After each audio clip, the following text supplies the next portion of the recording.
I'm Pete Zelinski. We are demythologizing DMLS, Direct Metal Laser Solidification, or maybe more commonly known as laser powder bed fusion, metal 3D printing. I'm with Ankit Saharan, who is the Director of Metals Technology with EOS's Additive Minds group. Hello, Ankit. Hi, Pete. And this video is one of a series. We're looking at misconceptions around laser powder bed fusion, around DMLS, and trying to speak about those misconceptions in terms of the technology today. And the topic of this video is a little different because the other topics we've covered have addressed legitimate areas in which DMLS technology has improved. And the misconception points to something that may have been a very real issue a decade or so ago when additive was more new, but this topic is part density and porosity, which is an issue that arguably has not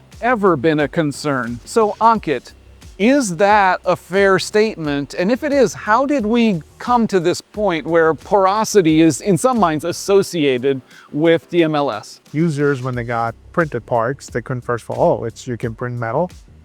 First thing you do is cut it up and put it on a microscope, CT it or do whatever. And I think we were trying to find defects with any new thing, any new technology, any new chain. I think we just looked harder with this. And I think with any traditional manufacturing process, whether it's a casting or a forging or even a machining, if you look hard enough, you are going to find porosity. From that perspective, and for majority of the application that we do, porosity is not a concern. Here's what I hear you saying.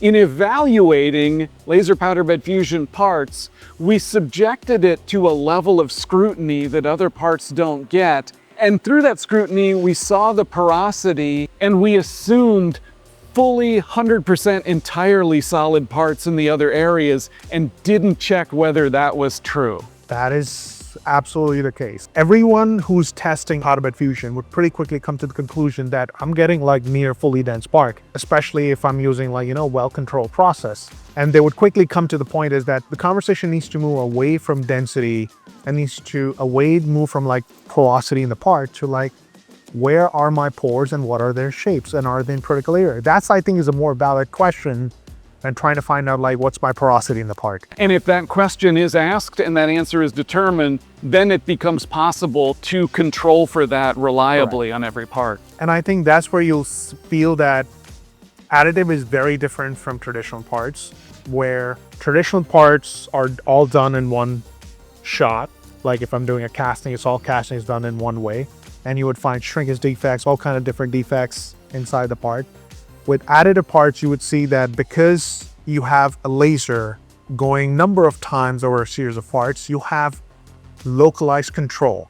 You can tune the microstructure to your needs. You can get localized control. It's about the microstructure at the end of the day, not about porosity. The contrast you're making is wonderful. You're saying not only do we not have unexpected random porosity, but we do have granular control, and there are things we can do with that. Absolutely. This video is part of a series. We did another video that was about qualification, measurement, validation. Should consideration of porosity enter into quality-related consideration of an additive part? Anyone doing this process would very well imagine that they're getting near dense parts out of this process. It needs to be on what's the morphology of my pores and where are they happening. I think the question, in my opinion, needs to move away from what's my porosity in my parts to where the porosity is and what the morphology of my pores, and also what's the microstructure.